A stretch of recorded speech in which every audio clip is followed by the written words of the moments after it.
Now you'll remember last week we interviewed, or the week before it was indeed, that we interviewed Declan Mahony about his film, The River Runner, which was about the River Lee and about the salmon on the River Lee.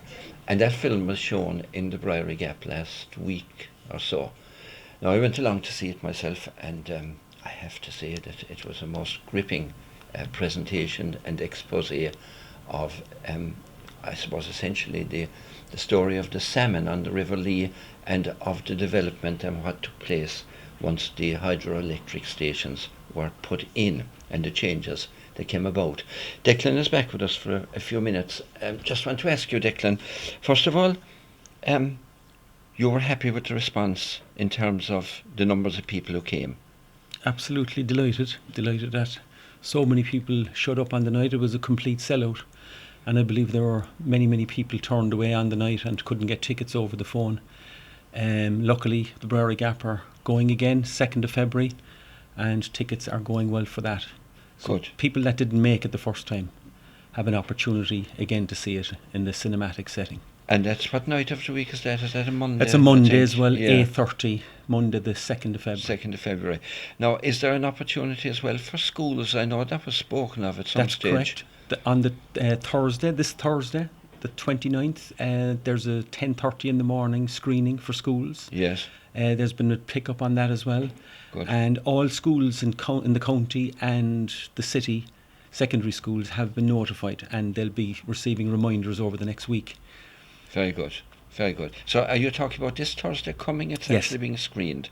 Yes, for schools. And already there's a pick-up on that. There's something like 30 students have booked already, and there are plenty of seats left for that. Okay, so I suppose pupils should inquire at their schools maybe as to whether or not schools will be attending that locally. Indeed, Yeah. pressure on the principals, Yeah, and teachers there. The poor school The poor principals. school My heart principals. goes out to them. I know, overworked, and underpaid.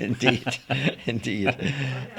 Declan, there were 200 people inside in the cinema the last day, and I would have to say that the film itself was just gripping from the very start, hugely interesting, but it told us an awful lot that we absolutely didn't know at all, particularly about that pass on the and how it worked on the dam, how the salmon Yes. should be able to get up, but Indeed. and making it. Yeah. Can you just describe that for us?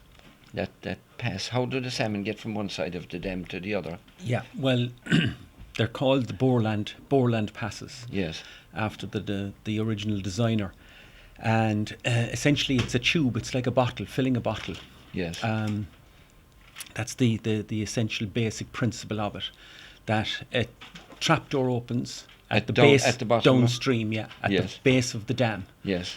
and there's water gushing down, filling into that bottle-like tube. Yes. Concrete tube. Yes. That attracts it. Any kind of water activity is attractive to the salmon. Yes. And that's supposed to invite them into this tube.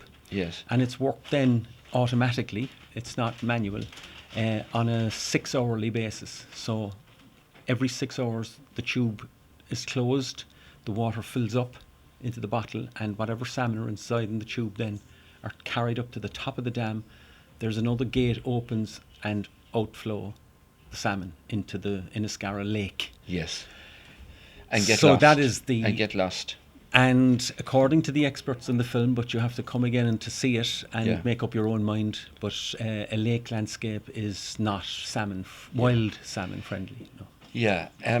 And I suppose the astonishing thing is the figures before the dam, like the number of salmon that were coming up the river. Yes. And the number of salmon that are coming up Frightening. now is absolutely astonishing. Astonishing, yeah. I have to say. Now, the film was also, the photography in the Guerra was absolutely stunning. Thank you. I have to say. And one can easily see the sort of primeval forest area. One of the things I don't remember hearing, and maybe you don't know this off the top of your head, is the number of hectares of of natural forest that's left in the Gaira that was never cut down. Mhm. I don't know what that figure is, and I don't know if you Well- had it included or not. Well, Kevin actually does mention that the original ancient forest, which the Gera was, and still is, but all the original trees of that were practically, he would thinks that like 99% of that was taken out. Really, Taken down, yeah. Yeah, so it was a massive area. I was out a number of years ago in the Canary Islands, and there's one island called La Gomera That's right. out there, which is absolutely sort of primeval forest land yeah. as well. Now that island is attracting hundreds of thousands of visitors Yeah. every year. Boats sailing out there, and there's just one little village and nothing else Yeah. pretty well except a very odd farm. But when I looked at the Guera, I immediately thought of La Gomera on the Canary Islands, this untouched forested area. And I said to myself, why aren't we having tens of thousands and hundreds of thousands of people? Now, I don't know what Kevin Corcoran would have to say about, say, tracks going through the Guera where you could actually have access Yeah. to seeing this amazing, Yeah. amazing forest scape, as it Yeah. were. But it just goes to show, like, what a valuable asset it is. Yeah, it is, yeah. Well, it did look in its original form up to 1953 when they started to take the trees out. Yes. It looked exactly like that. Yes. The climate, the oceanic climate is the same, which is why all those lichens and all that heavy moss grows on the barks of those trees. So Yes. it is a carbon copy. Kevin has been to La Gomera and he continues to actually study the comparisons. Yes. But with regards to getting in there today, to the Gera, you can't access it. You can't access those areas. It's too dangerous. It's water. You're going into a waterlogged landscape. Yes. But if in the future, and this is, I suppose, would be an ideal that we would all have and hold to heart, if it was possible, as Kevin says in the film, for us to get the water levels dropped even to a metre and a half. You're talking about automatic regrowth, Which will take an awful regeneration. long time. It will take time, but the trees will come back. Yeah. And there's no need for planting, as Kevin explicitly explains. Just leave nature do its Let own it thing. do it, yeah. And then eventually you will have those tracks. You can actually see it at the moment if you're travelling from Cork and you come to the first bridge before Macroom. You can see at the moment that there's the water level is quite low in comparison to years gone by at the Yes. moment. The bridge, that isolated bridge, is actually there's land now, reclaimed land almost, due to the water level, the lower water level. Coming off it. Yeah, I many years ago, I actually canoed into the existing forest area in the Guera, the area that has not been cut down. And you're quite right, like it isn't a place to go without proper. You're taking At the you're same taking time- your life in your hands going in there. That's Yeah, but at the same time, I think that that very careful access for people possibly could be looked at going into the future, and because in a sense, like, it's fine to go to the Guera and see the stumps sticking out of the water, but you're not actually seeing the Guera there.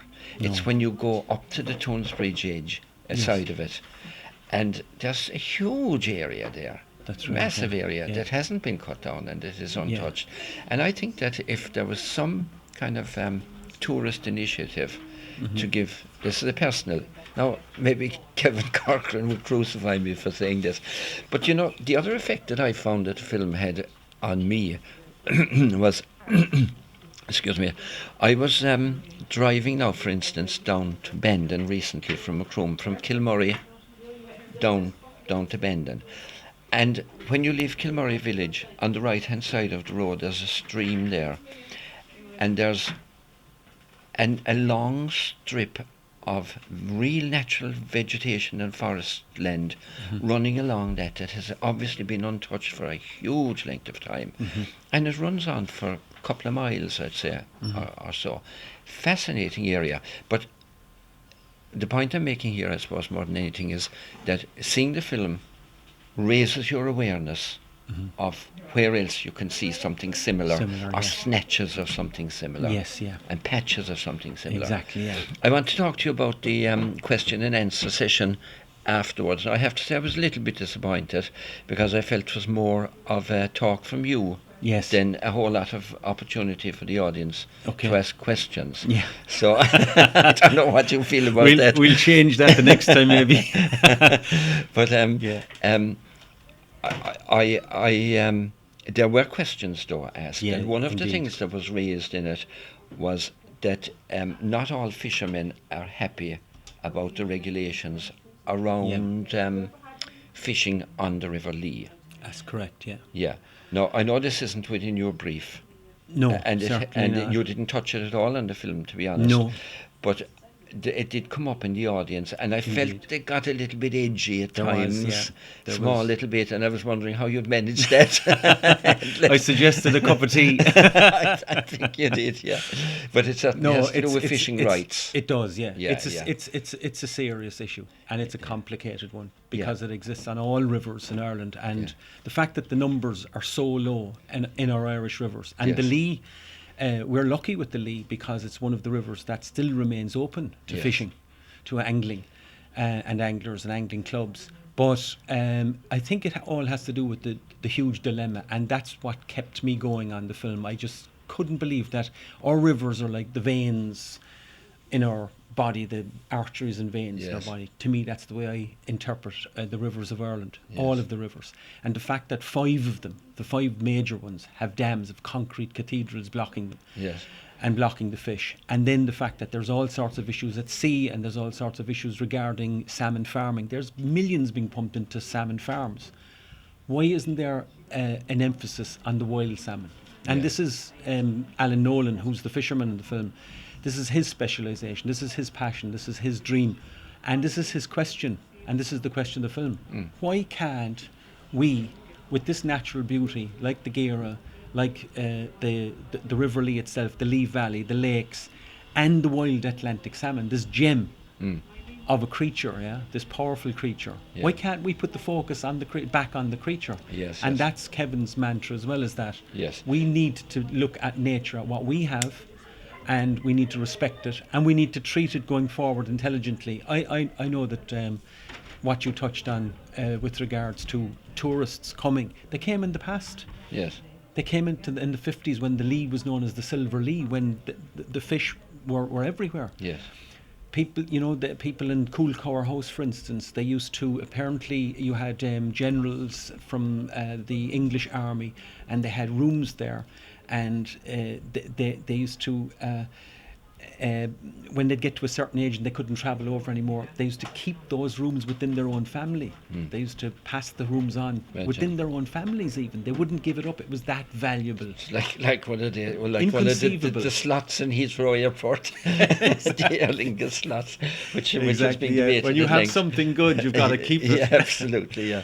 Listen, So- Declan, we will have to leave it there. Unfortunately, I really did recommend this film to everybody at last week before I ever saw it, because having heard about it, I thought it really had great possibilities. I absolutely endorse that now. It just is a Thank you must very much. see. I know it's a must see. So if you have an interest at all, even if you haven't, come along and look at this, and I promise you will have by the time it's over.